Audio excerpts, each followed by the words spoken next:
Hello mga kasari-sari on the spot jackpot. Ayan, at isang losyang na Lunes. Ayan, puro po ako pawis mga kasari-sari on the spot jackpot. Dahil ngayon ay day off ko na naman. At ako ay naglalaba na. Tapos na ako kumain ng lunch. Ayan. At gaya po ng dapat asahan ay pawis-pawisan si Meses. Kasi hindi ba na promise ko na lilinisan ko yung ano na aking kalan. Kasi napakarumi na po talaga. So punta tayo sa kusina. Kaya napakagulo po. Ayan. At ako yung naglalaba. Mga kasari-sari dispatch jackpot. Ayan ang aking mga uniform. At syempre at aking binababad yung map. Tapos yung stain dito sa may pinto ay natanggal ko na. Pero hindi pa rin said. Mga kasari-sari ang dispatch jackpot. Ayan ang aking ay babad na. Nakababad na po siya sa sabon. Tapos yung aking lagay ng kalan. Ayan. Inaas-is ko na po pero binabaran ko pa rin ng ayan, napakarami na nang natanggal ko dyan. So ayan, alam naman yung nakaraan, naggigitata talaga. Tapos yung lagayan ng mga kaldero sa baba. Ayan, nalinis ko na rin. Ayan, hindi pa po lahat kasi naandaran na ako ng katamaran dahil ako napapagod na. Mga kasari-sari dispatch jackpot. Sa susunod na lang ulit. Yan po ay yan lang nakikita pero yung doon sa ilalim ay hindi ko pa na what dahil ayun po ay tsura niyan yan before. Anak ko Mariose po nakakatakot. Pero yan po ay idediretso ko pa mamaya. Tapos ito, lilinisan ko pa itong kalan. Yan, sa dumi. Ayan, binabaran ko na rin ng mga pang tanggal ng stain. Lumang-luma na po kasi yan. Kaya, ayan, pinagtsatsagaan ko. Ayan, medyo lagyan ko na rin ng yan, medyo pumuputi-puti na. Ay, babandawan ko lang po siya mamaya. So, ayan, napakakalat po ng bahay ko. Ayan. At ako maglalaban na muna. Update ko kayo mamaya.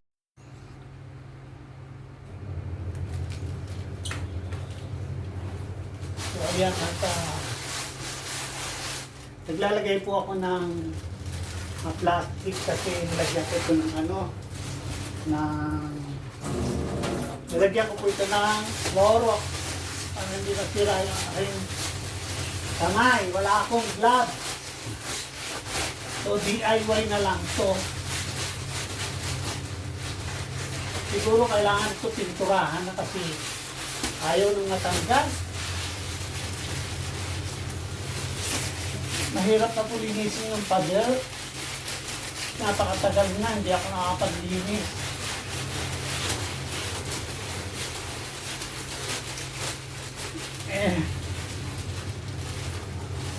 Pag nagluluto ako, kaya nakikita niya sa camera.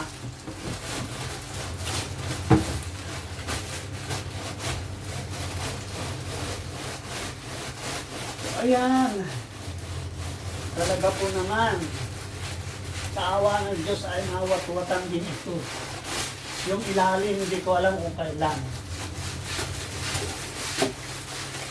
Ay, mga kasari-sari dispatch jackpot. Mapagod po talaga siya. Mapagod po ang maglinis. Kaya, ako Mariose. Ito yung kinakatamadan ko lagi, ang paglilinis. Masipag ako sa ibang gawain mga meses, pero ang maglinis, grabe.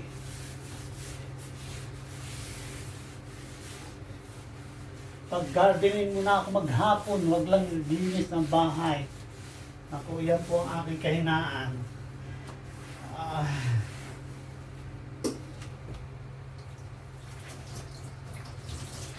Nadadala na yung pintura.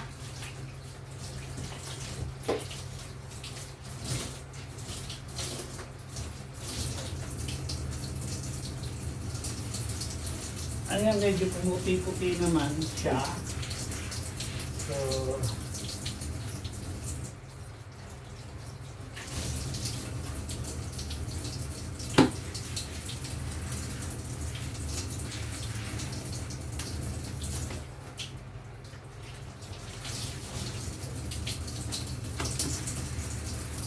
Ngayon lang po kasi yung time ko, day off.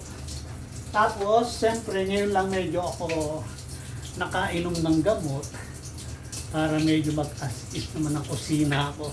Tamad po talaga ako maglinis. Sorry. Huwag gayahin mga kids. Pero kung kinakailangan naman talagang ginagawa ko kasi naman personal ko naman na na buhay to, kailangan kong ayusin din dahil syempre dito ako nagluluto at saka nagbo-vlog naman ako, nakikita nyo sobrang dami na ng dilaw dito dati, di ba? So ngayon, ayan, medyo maputi na po siya at mag-a-arrange na, update ko kay mamaya. So ayan, medyo maputi na naman yung pader ko pero hindi ko na matanggal kasi sumasama na yung pintura. So ito naman yung kapabayaan ko dati pag may mga kumukulo, ayan, hindi na matanggal. So mag-wait na lang ako, bumili kami ng bago.